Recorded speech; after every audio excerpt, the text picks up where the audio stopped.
Hello everyone. Today we are going to study constructor. So I am Abhishek Arvind Gulhane, working as an assistant professor in IT department of Professor Rammegi Institute of Technology and Research, Patnera. So let's begin with constructor. So basically, what do you mean by constructor? Constructors are nothing but a method, but they are special member functions. They are not like a general methods. So precisely in detail we will see a member function with the same name as its class is called constructor, and it is used to initialize the object of that class. It means that if you want to define a constructor in your program, so what you have to do, you have to write the name of class along with the parenthesis. Now name of the class along with the parenthesis means what? We know that the scope of class will begin after the keyword class and whenever you are giving the opening braces and closing braces. So if the name of my class is ABC, or let us consider the name of my class is A, so now if I want to define a constructor, so this will be the constructor, that is I have to write A and parenthesis. So in this way you have to define a constructor. A constructor is a special member function of a class that is called automatically when an object of class is created. So you will say, why it is called as a special member function? Why not a general member function? Here one functionality has been provided that whenever the object of a particular class is created and if a constructor is defined in that class, in that program, so that constructor will automatically called. There is no need to call it with the help of dot operator and the object name. No. So that's why here it is called as a special member function. Let us see an example. Suppose here I am going to define a class whose name is student, and the scope of class will begin as soon as I will give the opening braces. So whenever the opening braces has been provided, the scope of class will begin. The name of my class is student. Now I am going to define one data member. The name of the data member is integer roll. And then another data member I have included in my program, name is marks, and whose data type is float. Now under the keyword public, always remember, as we are going to define methods under the keyword public, here constructor should also be defined under the keyword public. Now this is the way to declare a constructor. You can see the name of the class is student, and same here I have to define. So one correction is there, either you have to make it a small s or you have to make this as capital S. It means that it should be the same. If you are writing the name of your class as capital STUDENT, then here also you have to write the same. Okay, so one correction is there. So instead of this small s, let us make it as capital S. Now this is my constructor. Here I am going to define my constructor, and within the parenthesis, if nothing is written, it means that it is a type of default constructor. There are three types of constructors. We will see it later on. Right now we will focus on this example. Now here what I have done, these roll number and marks, are my defined data members. So here I am going to assign the values 0 and 0.0 to my defined data members. Here you can see the roll number and marks has been defined.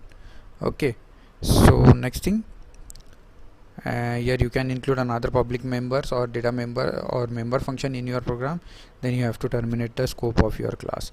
Now there are two ways to call the constructor. One way is to call it as implicitly, and another way is to call it as an explicitly constructor, which is called as explicitly call constructor. This thing will be possible whenever you are going to use parameterized constructor, but in case of default constructor there is no need to give explicitly call. Simply what you have to do, if you want to invoke the constructor automatically, simply you have to create the object of that class. For example, here if I want to create the object of my class student, so what I have to write, the name of my class followed by the name of my object. Here object 1 is nothing but an object created of student class. Now whenever this object 1 will be created, this method will be automatically called, this special member function will automatically call, and what it is going to do, it is going to assign the value of one data member as 0 and value of another data member as 0.0. In this way you have to call the constructors. Now type of constructor, as I already told you, there are three types of constructor. Basically they are default constructor and copy constructor. Default constructor means what? No argument has been given after specifying the name of class. Means you know that constructor means nothing but it is having the same name as of class. So whenever inside the body of your class, if I am writing the class name within the scope of that class, and within the parenthesis if I am not writing anything, it means that it is a default constructor. And if some argument is passed, then the constructor is called as parameterized constructor. Now these are some characteristics of constructors. Constructor do not have return type, not even void. So in the previous example you have seen, we have directly written student and parenthesis. We have not specified its return type as we are doing it with the various methods, because the constructor are special member function. That's why they do not have return type, not even void. Also they can't return values. References and pointers cannot be used on constructor because their addresses cannot be taken. Constructors cannot be declared with the keyword virtual. So as we have seen that virtual class, or you can define some methods at virtual method so that it will be accessed with the help of pointer. This thing will not be applicable with constructor. Constructor cannot be declared as static also, as well as constant or volatile. Another type of constructor is a copy constructor. Copy constructor means what? Here we are doing the copy of an object itself. Means a copy constructor is a special constructor in the C++ programming language used to create a new object as a copy of an existing object. Copy constructor is a constructor of the form class name, then class name ampersand. That is the reference object we are going to create whenever we are going to implement the copy constructor. Copying of object is achieved by the use of a copy constructor and assignment operator. Let us see the example of copy constructor. Now see here the example of copy constructor. One class sample has been defined and the scope of class will begin from this point. From which point? From this point, as soon as the opening braces is given. Now two variables of type integer has been specified, and another keyword public under the keyword. Which keyword? Public. I am going to define my constructor. Here you can see within the parenthesis now arguments has been passed. It means that it is a parameterized constructor. Then as we know that whenever the arguments are passed, that arguments are not defined, so we have to assign the value of this argument to your defined data member. That's why here we can see I is equals to a, that is the value of a is assigned to your defined variable, that is I, and the value of b, which is passed as an argument, is assigned to your defined variable j. Now this is the declaration of copy constructor. What I am going to define? Sample, then sample and ampersand s, means this is ample as is nothing but an reference object of class sample has been created. Now for what purpose it is used, we will see later on.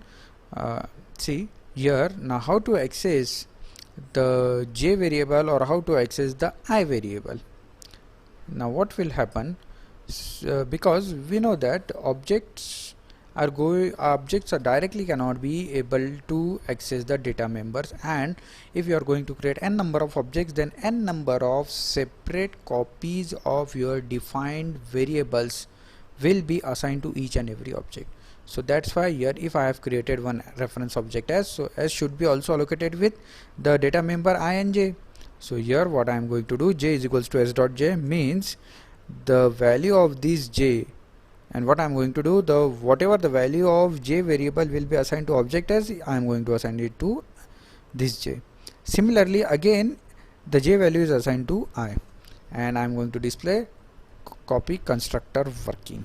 Then I am going to define one print method, and I am going to define one print method. Now this is an example of an copy constructor.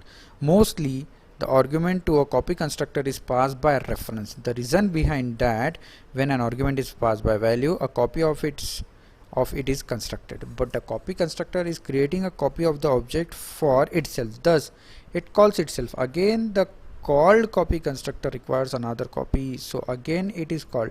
In fact, it calls itself again and again until the compiler runs out of the memory. So therefore, that's why in the copy constructor the argument must be passed by the reference, and here you can see the reference object has been created.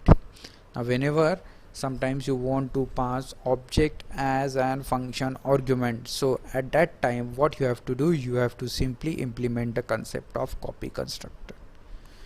Okay, so thank you guys. Here we have discussed the types of constructor, we have seen its syntax, and we have seen a sample interaction or a sample of an example. Okay, so for any queries feel free to write me on my mail ID. My mail ID is aagulhane@mitra.ac.in. Okay, so thank you guys, see you again.